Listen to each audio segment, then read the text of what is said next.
Okay, so thanks for everybody for joining. Just by way of introduction, my name's Toby Coleridge and I run product here for HiveIO. And really put a webinar together to talk about simplifying desktop management and look at some of the things to think about. It's a quick webinar, it's half an hour. And we'll do a demo of Fabric, our product, at the end as well, to kind of bring some of this together and show you how we can simplify desktop management. We're going to spend sort of 15 minutes going through, some of the big challenges, what we're seeing in various different verticals today, and then jump into demo. So probably need about half an hour of your time. I thought, where do we start with desktop management? And we're seeing people having to adapt very quickly these days, right? Whether it's working out how to give people access to remote locations that they don't have access to anymore. It's probably the first time with COVID where we've experienced assets being in the right place and people being in the wrong place, right? Normally, with planning for disaster, assets get affected and people are okay. So, really we've got to start thinking about things differently, right? How do we leverage technology to help educate people, right? Universities at the moment are pulling their hair out, trying to work out how to continue to educate, globally every child in a safe manner that keeps social distancing, right? And having to think differently. They're leveraging, online tools. They are looking aggressively at virtual desktops to give a consistent experience. And ultimately, for a lot of people, they're thinking differently, right? And I think that's really important at the moment is we have to think about things differently. We have to look at how we can optimize two things, right? One is the experience for the IT admin, right? They're going through a really tough time at the moment, having to adapt from, traditional support on the desktop, for example, to, supporting users connecting from home, right? So they have challenges around how do I support that, router or router that's sat in somebody's home office versus my corporate enterprise networking, right? So the mindset for how you support users is changing.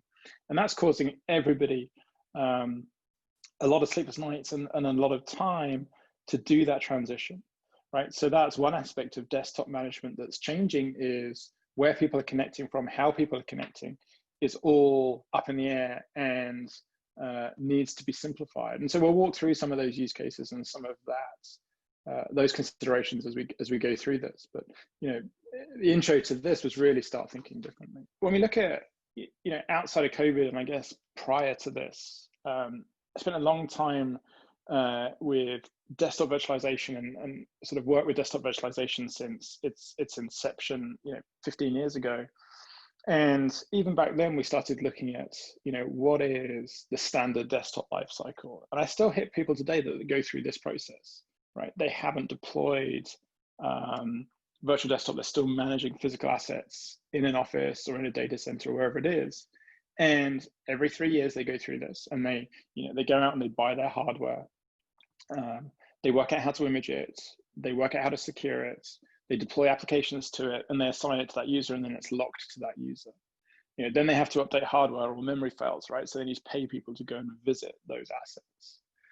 Got to work out how to back it up because now it's on that local drive inside that PC, right? And then we recycle that hardware, we destroy the drive, we make sure it's clean, and then we start the whole process over again. And if you're lucky, hardware refresh sits in the same timeline as OS refresh, right? As email refresh and everything else, right? So we can update that in one go, but it's monolithic, it's complex, and there's still people out there doing this process today. So how do we solve that?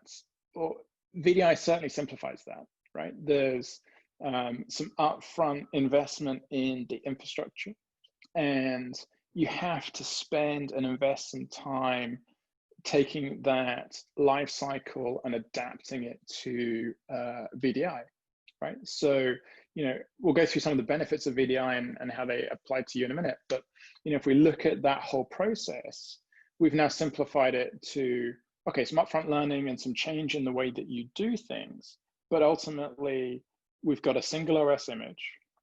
We can personalize that via Active Directory, which is already deployed and managing your standard desktop. We can add user profiles, right? So we have now the ability to maintain the personalization as people move from one desktop to another. But now we really start to see the power of EDI come in, right? So we can make a single change to that OS image and automatically roll it out across the entire environment. And when we start talking about security and some of that aspects of where desktop management changes and how we can simplify it, that becomes really important. That concept of single image management and desktop rollout becomes critical for a business. We can monitor user needs, right? So now we have an environment that we can change and that we can roll out and that we can adapt. We can look at how users are using desktops, right? I'm not reliant on the next hardware refresh to be able to change somebody's CPU memory from 2 CPUs and 4 gig of RAM to 4 CPUs and 8 gig of RAM, for example. I can just instantly do it. And if I need to, I can add more infrastructure to compensate for that increase in resource demand. But I have that agility and I have the complexity. When I want to come back and update, I just update my software. I update my template or I update my OS image, and then I deliver that back out, right? And I can rinse and repeat that. And I've got customers today doing that on a weekly basis, right? And so they are very adaptive to changing end user needs, and they bundle all those up into weekly updates. So they've really turned into sort of process and product managers for VDI rather than physical desktop admins and going and visiting people every single day to fix little issues. That whole lifecycle becomes much simpler. So from that aspect at a really high level, and sometimes we forget about this, right? We forget about the complexities of that traditional desktop and what it can mean to actually bring VDI into an organization, and how much time and how much simpler it can make your lives. But you have to invest some time up front. So are virtual desktops right for you? When we start looking at, there's been a very large uptick in, virtual desktop usage. Customers have expanded pretty rapidly over the last 3 or 4 months. And, now VDI should definitely be one tool in the tool bag for a cohesive IT strategy, right? Delivering it to the users that need it, replacing those desktops that are sat on an office location with a virtual desktop makes absolute sense, right? You get the agility. So there's all sorts of different benefits across an organization that simplifying the desktop gives you, from the IT administrator being able to spend more time focusing on business needs, right? So that simplified management now gives you time back to be able to go and meet more user demands, right? Spend more time with your users, understand how you can further optimize that platform to help them deliver on the business, right? At the end of the day, it's all about driving business forward. In the time of universities and education, it's about how do we educate students, how do we make it easier for them to access assets and classes and content right now. And that agility makes it easy for you to change from, say, a maths class to a history class, right? You get that agility, and that agility for an education organization is very different to, say, a hospital, where that's about mobility and being able to roam from one PC to the next PC, that's on the end of a person's bed, for example. Remote working is obviously a key part of this, and I think it's fair to say that outside of essential staff, remote working is going to play a much larger role in every single organization. I don't necessarily know what that looks like, but I can tell you that VDI will help you take a consistent approach to how users access their desktop, right? The connectivity and the way they access is the same, irrespective of whether they're at home or in an office or in a classroom. We actually had a situation where we had an entire university running on our VDI platform, and they transitioned overnight from being on campus to accessing remotely, 2,500 users. and they weren't given an option, right? The UK government came along and forced everybody to be at home next day, and that was it. Schools were closed. Interesting problem. If you're not already on a VDI platform, being able to access classrooms and assets that would have otherwise been available there and then. So the VDI for them saved them and made it much easier for them to focus on how do you now deliver content rather than having to deliver a desktop. How do we secure? When we look at traditional PC desktop management, you have to go and continually visit machines to be able to secure them. Do you have physical security, right? You have assets placed all over an office or in somebody's home or in a location, then you're concerned not only with the operating system and the applications that are running inside it, but is it safe inside the building? What happens if that asset does get stolen, right? Does it have security that locks the drive down, for example? Moving to VDI simplifies a lot of that stuff, and also the aspect of single image we'll come on to in a minute around security and how we can leverage that to not only improve security, but if issues do happen, resolve them much more quickly as well. And the last one is happy users, right? The goal is to get happy users, and I think if you deliver VDI in the right way, you can get some really happy users. I've seen numerous deployments over the years where we've replaced physical desktops with virtual desktops, and users have demanded to move because it gives them that ability to work from home, for example, or it gives them that ability to get the resources they need to run their application, so they get better performance. And so then you get this natural pull of a solution by the end user, which means your project's always going to be successful, right? If you really focus and empathize with end users, then you can make VDI very successful for you. So manage one operating system, right? So, one of the challenges that we talked about was, that life cycle, and how does that life cycle get impacted when we move to VDI? So there's really three things, that you want to think about in terms of a virtual desktop and how to simplify that. Stateless desktops play a really important part in this, right? Spending the time to look at how you can segment your users, how you can split up the business unit into similar profiles, right? Similar resource profiles, similar application sets, means that you can deploy stateless desktops and have the benefit of a single template that then gets rolled out to 200 or 300 different users, and you've got that one template to manage.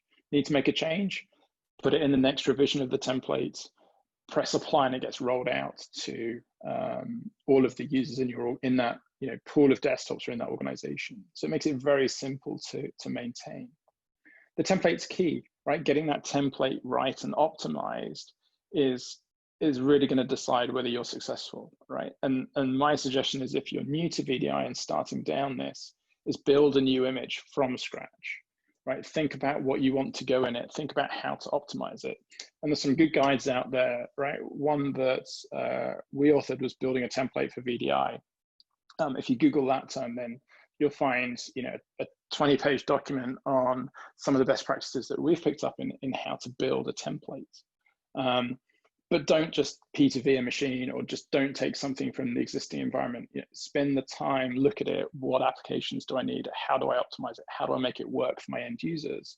And then go and roll that out, right? This is the one thing that will, if you spend the time on it, early upfront in a deployment, will really help you down the line, because you don't have to come back and revisit it, right? And it really will benefit both your end users and your IT team from the experience the end user gets. It's fast, it has all the applications I need, they work in the way I expect, I don't get funny error messages, right? Because I've taken it from a piece of hardware and put it into a virtual environment.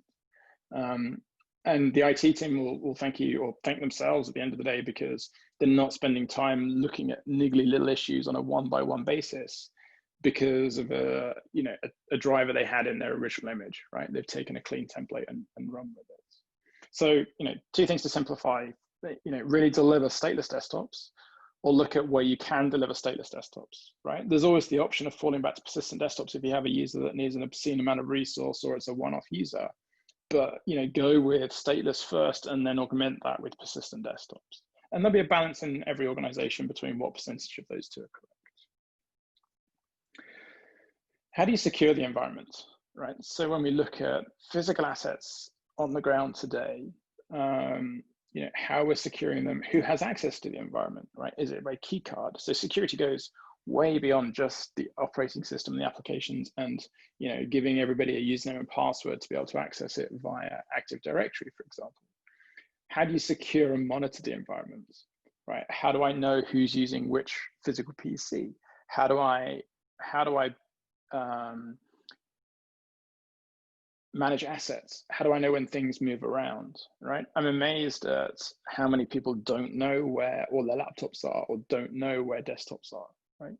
And it can be really simple, right? An office move and then everything gets put in a different location and now you don't know where your thin clients are that you need to use to replace machines on the desk. So, all of that sort of stuff starts to disappear when you have a virtual desktop. And then one of the other things to look at around that is, do you allow end users to bring their own device and connect, right? And there are, lots of benefits for doing that.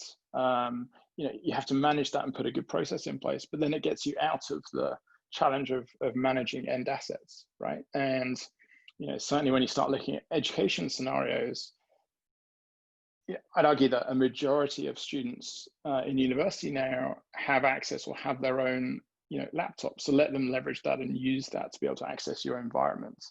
They'll get a better experience because they're immersed in not having to separate, in quotes, work from, personal assets. They can learn how, they know how they learn and they know how their IT environment works. So make your IT fit into their workflows, right? Students that we see now in university have had so much more time growing up with this stuff that they probably understand it better than a lot of us, right? Interesting note, I had an email from actually a student at one of our universities yesterday saying, my university uses a Raspberry Pi and I've got one, I want to know how to set it up in the same way, right? And they didn't bother going to school and asking, they came to the vendor, they worked out who they were using and they came back to me and asked me. Kudos for ingenuity and trying to work out your problems, but also, they had such a good experience at school, they wanted to replicate that at home. And actually, Raspberry Pis make for a very interesting connection method. They're cheap.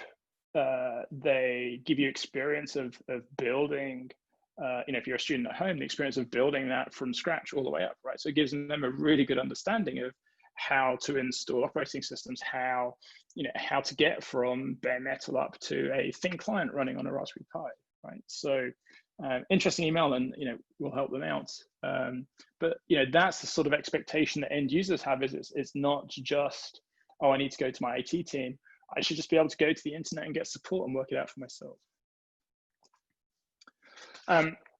So just before we zip into a demo, what are we seeing from, how do we simplify the whole technology stack? One of the big driving aspects for HighFabric, which is our product, is simplifying that IT infrastructure that you need to deliver VDI, right? So it's taking 5, 6, 7 vendors and collapsing that down to a single vendor with a platform that's licensed on a per virtual machine per month basis, right? So remove a lot of the overhead, remove a lot of the complexity. And my approach to product within Hive is very different. It's how do I start to remove features and functionality to make it simpler for people, right? How do I hide that complexity? How do I automate that complexity? How do I get the infrastructure to make decisions on what's happening in the environment rather than have the administrator do it? Okay, so we'll do a quick run through of this view first. So this is HighFabric, and we've had a number of customers move to this for its simplicity and being able to consolidate a relatively complex VDI infrastructure, right? From hypervisor storage, networking, and just all of those moving parts have a lot of pieces, right? The install guide for the broker component in one of my customers was 208 pages, and they needed 3 people to be certified to be able to get it up and running, right? I've had customers deploy this inside an hour and be up and running with VMs same day, right? Having built a template. So order of magnitude simpler. So when you look at this view, this is the admin view. And this is our, we deliver a very graphical view of the environment. So here, I'm actually visualizing the entire VDI infrastructure. So from left to right, we've got individual physical servers, right? So if I click on this, you can actually see my lab or our corporate VDI environment here actually just runs on Supermicro, right? 3 servers, 3 boxes, really simple. I've got a gateway, right? So I can secure the remote access into this environment. And we'll show you the end user experience in a second. Here's my storage. So I'm delivering, in-memory storage. So we talked about end user performance. I've got the ability to carve out memory, turn that into storage, and deliver stateless desktops from that. And you basically get unlimited I/O, right? You get one of the best possible end user experiences because you're using memory as storage now for your stateless desktops. I've got the ability to build shared storage. So this thing here called HF Shared is actually taking SSDs from each of these 3 servers, globbing it together and creating shared storage. And I see that as NFS storage. So now I have the ability to build hyper-converged storage. Or I can access network-based storage. So this ISO store here is coming from an external NFS server, and I can see it as my storage. And if I click on one of these, my metadata changes, right? So as we click on objects, on the right-hand side, we get context. So now you can see who's contributing from this. You can see what storage capacity you have. You can see the export path for NFS, for example. So as we go through, we've gone from hosts to storage. On the right-hand side here, you can see pools of virtual machines, right? So now you can see in here, I've got 3 virtual machines running. It's a desktop pool. I've got 4 CPUs and 8 gig of RAM, and I'm running Windows 10, right? So now the focus is making this visual, making it easy to understand, but also setting context depending on where I am in the process. And how these things tie together is really important, right? As an administrator, I want to know where are my VMs running. So you can see here, if I click on this one, for example, these are running in RAM. And at the moment, the 2 VMs are running on Corp 1 and Corp 3. The size of the bars that you see connecting things here have relevance, right? So for example, on the left here, I can start to manipulate this view to give me more insight into the environment. So I might want to say, are any of my hosts overloaded, for example? So show me CPU utilization. Well, they changed a little bit, but these 2 are now higher than this server. So they're using slightly more CPU. Let's do by number of virtual machines. Right, again, you can see these 2 are running more virtual machines.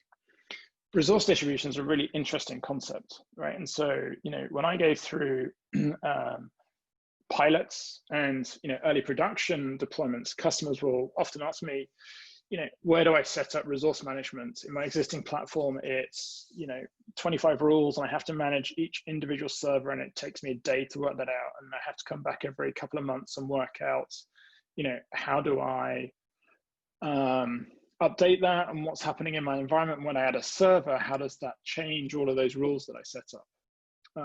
So, if you want a simpler way of doing that, click on a host, come to the actions and go enable CRS, right? So I'll disable it, we'll turn it off, and we'll turn it back on again, right? That's all you have to do to enable resource management and get the same level of functionality as resource management, where you're spending hours managing that in other platforms.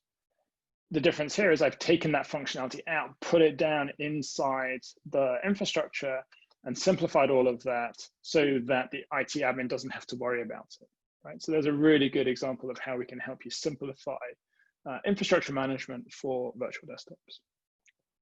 The other thing we see a lot of is, how easy is it to deploy a desktop pool? And people love it when I do this in our corporate environment. So let's spin up a pool of desktops. We'll make status desktops. Here we talked about templates, right? So I've got a number of different templates. I use this for quite a bit of testing. We have different templates rolling out to various different users in our organization. So let's just pick the latest one. It's Windows 10. You can see it's already picked up the resource that's defaulted to that template. We'll give these slightly more memory.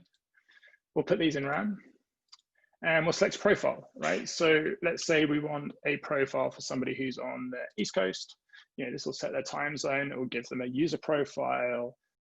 Maybe they have larger profiles, right? So this profile actually has a 10 gig user profile, but we can change that based on user organization and type of user, for example, is all defined in the profile.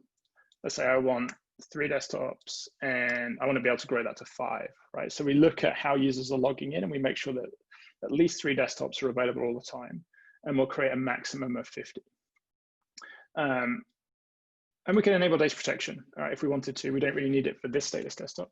We're going to save that, and you'll see here that we've instantly got, you know, a block representing that pool of desktops that I just set to configure. And we'll give that a couple of seconds. You can see here, we've actually now got desktops running because they're actually on each host. And if I double click on this, you can actually see the VMs that are building.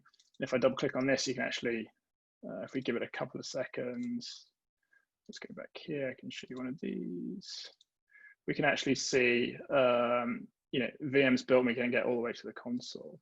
So much simpler, very UI driven, very alert driven. As we actually get alerts in this environment, you can see this guy has a resource alert. We're actually running him quite hot on memory, but you know, I get a visual representation of issues in the environment when they happen, and they're brought to the top of my attention, right? They appear at the top of lists. They'll be bigger. So if we had, you know, 200 hosts in this environment, for example, then the ones with the alerts would show and the others would disappear into the background. So bring attention to issues to administrators and make it simple for them to navigate.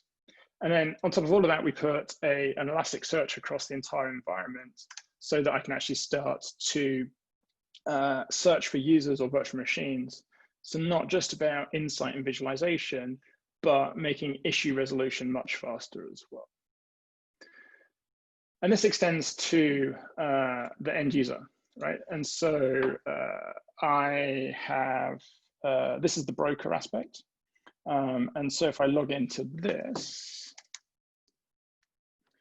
I log in and I've got access to every desktop, but I'm gonna access a desktop out here in Seattle via an HTML5 desktops. This is actually just setting up that desktop. It's the first time I've logged into it.